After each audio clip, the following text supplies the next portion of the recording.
are closer to combat, right? I can tell you to go to the Pell any day of the week.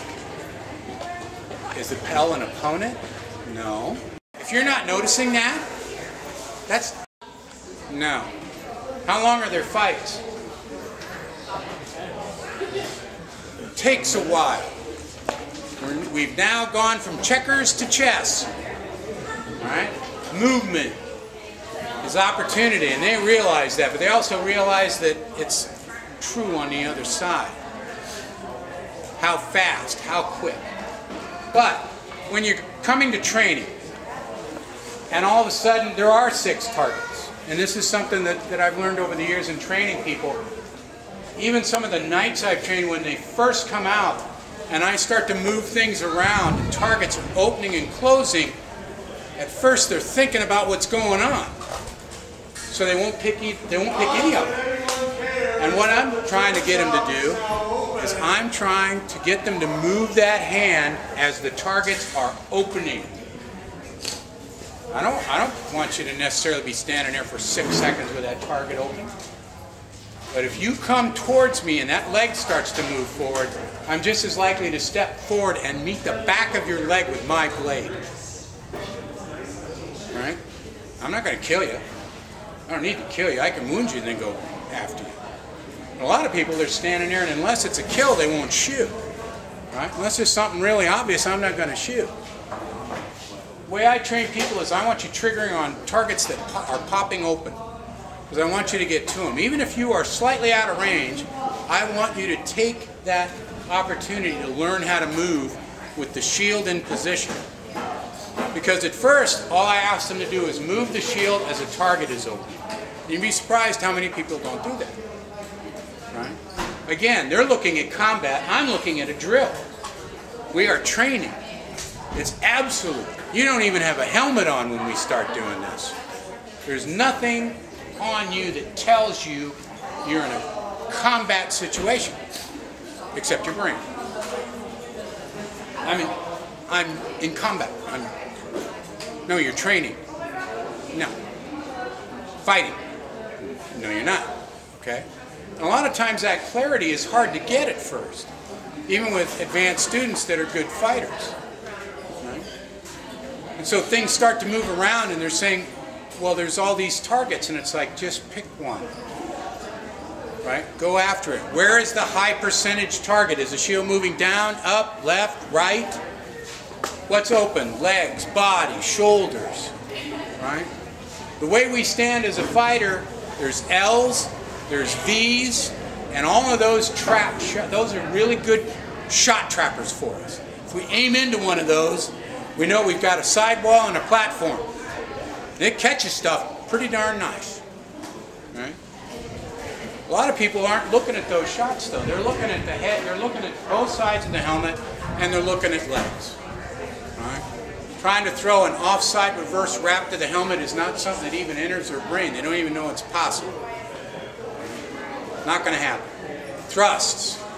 In Artemisia, thrusts have become popular. Okay. Not a problem. It's an aspect of combat you have to deal with. Is it deadly? Absolutely. It's absolutely deadly for people who are going to stay in place when they know that that fighter has one and they've just thrown a pass. One of my biggest training things at first was getting people aware that when I'm doing this, I'm not trying to hit you. That thrusting tip's going to hit you. Right? But they've been conditioned to block and return. That's really sweet. That's really nice. I really appreciate that. Were you even aware that you weren't hit and that the thrusting tip was in the area? No, I was aware that you missed. You missed me. Oh, that's great news. Right? These are all the things on which side of fighting? Mental. Mental. You've convinced yourself, he missed me. Yeah, but his thrusting tip knows you're home. Okay, so maybe when he missed you, when you raise that shield and you're blinded, are you even thinking about what's going on the other side of it? Should you be? Absolutely. Because I guarantee the guy on the other side is, right? So when we start to go into some of the body movements and some of the feints and some of the Molinets and we get tricky, are we counting on them assuming certain things? We are. And then when that happens and it fits the model, our percentage of completion of shots goes up, right? Except for one thing. What are they doing? And where's their sword? When their shield goes up, you feel really good, right? Where's their sword? Is their sword at home anymore? Maybe not, right? And all of a sudden, a blow comes out, it just clocks you, and it's like, well, that shouldn't have happened. When your strategy and tactics are coming to bear, do you move off on a diagonal away from the shot, whatever their strength is, or do you move towards it? Which way is it? It's up to you. It really is. I mean, the strategy and tactics of fighting for each individual are different. Maybe you're not as quick as so-and-so. Okay, so, but you know that. So you rearrange the defense and you know the angle to attack on. Right? Or you're actually prepared to do a body movement in the middle of a block. Fighting is not a static form for most people, but it is for some. Right?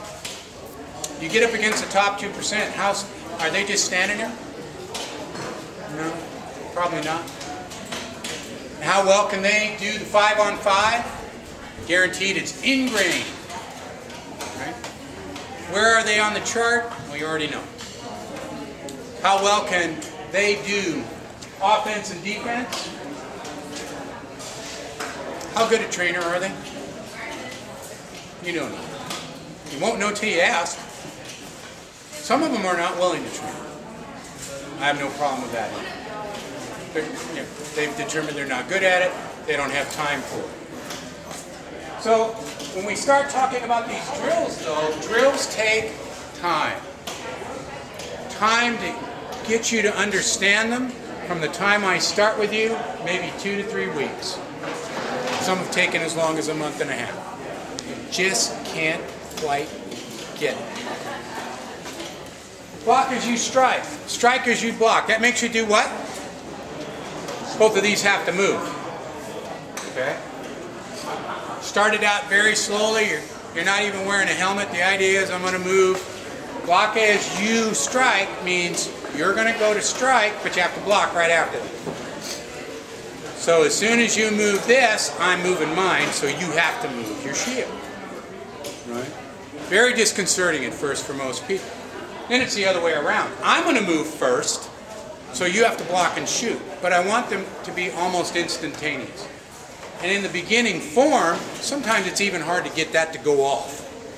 Right? Especially when it's the trainer's turn to go first. A lot of the trainees are going, I block! Oh.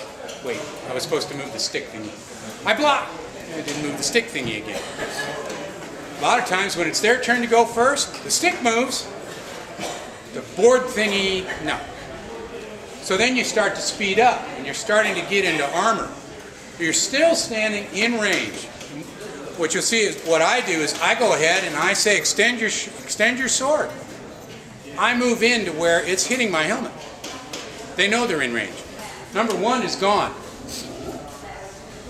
Number 2, at first, is just pick something easy. Pick something easy.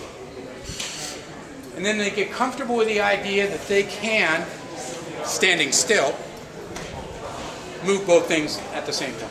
Okay, that's great. So we've gotten over the first hurdle.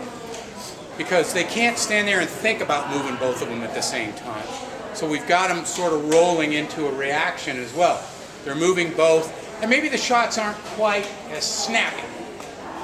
Right? So now we start increasing the speed, and then, doggone it, we start moving around. And that is where things start, the wheels start to come off. Right? Because now they start concentrating on what's the trainer doing, where is he going? Right? I know the drill, I've done the drill. They're not in range though. Get into range and start to move, and they, again, will do one or the other. Right? But we're getting it closer and closer and closer to combat. which is our sport. And so that's what we want to do. That is really what we want to do. Giving them the opportunity to be safe is an absolute. In training, the trainee just has to know that they're safe. I'm not there to take advantage of them. I'm there to offer the opportunity for them to now go to a faster form of learning, and then we move to a practice where they get to hone it a little bit. There's no tricks, there's no traps. It's just the way it is. It's there for you to learn. And every time you need to go back and you say, I want to do a question, make sure that you're understanding the answers. Don't stand there and say, yeah, I get that. And then prove to them you don't by what you just did. So the drills are fairly simple. They take time.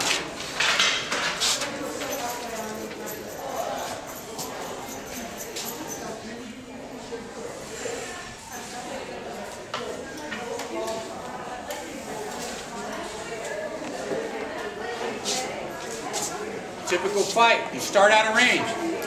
Marshall says, lay on. What do? You're going to engage. You know, you're going to try to engage. You're going to do whatever it is you do. Right? Top 2% is fighter B. What do you think those dots across that last piece of that line are telling fighter B? All kinds of targets are just coming open and closed. How close do you have to get before top 2%er starts moving? It depends. Establish range, we'll normally make an adjustment. We'll make a drastic adjustment? No. No. Subtle. You know, I've got this ground. If you want it, you come on in. Your Grace, if you would. On guard. On guard. Where's the kill box? Where do you kill most of your opponents? Actually, right there. Ta-da! Now, if I know that, and he knows that, why don't you know that? Or do you know that? What are you doing about that? Right? Ask the top 2%. Ask the upper knights, where's your kill box? Next week is crown. Watch how many of you and the other opponents are willing to step into the box. You've watched the other fights. You've seen 6 other people die to this. And yet, when you die, where are you standing? How did I end up in the box? I didn't start out in the box. Did you intentionally not go in the box? Probably not. Right? But you've all watched His Grace fight. You've all watched Gregory fight. Right? And even when you're dying to one another, where are you dying? Is it repetitive? Again, we're going back to that repetitive question. Am I standing in the same place I died last time to that same blow? Only it's 3 different fighters? Then what am I doing here? Ask those questions. Right? Some of you will remember Duke Stephen of Beckingham. He was here, wasn't he? Not yet. Beckingham hasn't been here?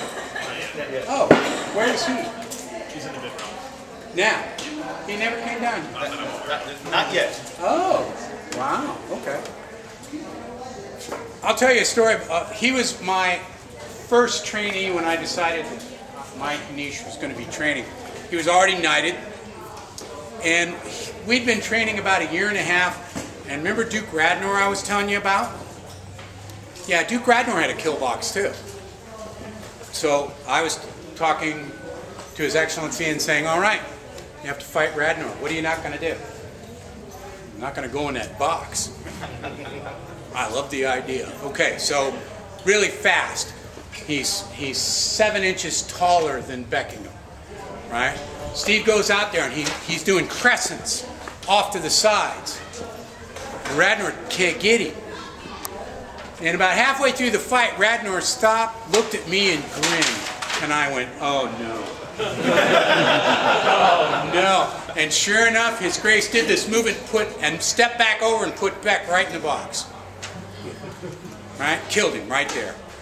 And as Becca's coming off the field, because I haven't told him the story yet, I go, what'd you go with there? Shut up! Right? Because he realized he had ended up in the box. He didn't realize he'd been tricked into going into the box. I didn't go there intentionally, right? But it is one of those things where they move around, don't they? So all of a sudden, if it looks like you're in the box, you're probably in the box. So we just have to be aware. Yes, sir? What about into my box to put him and step in his box? And you're how tall? How much taller than him?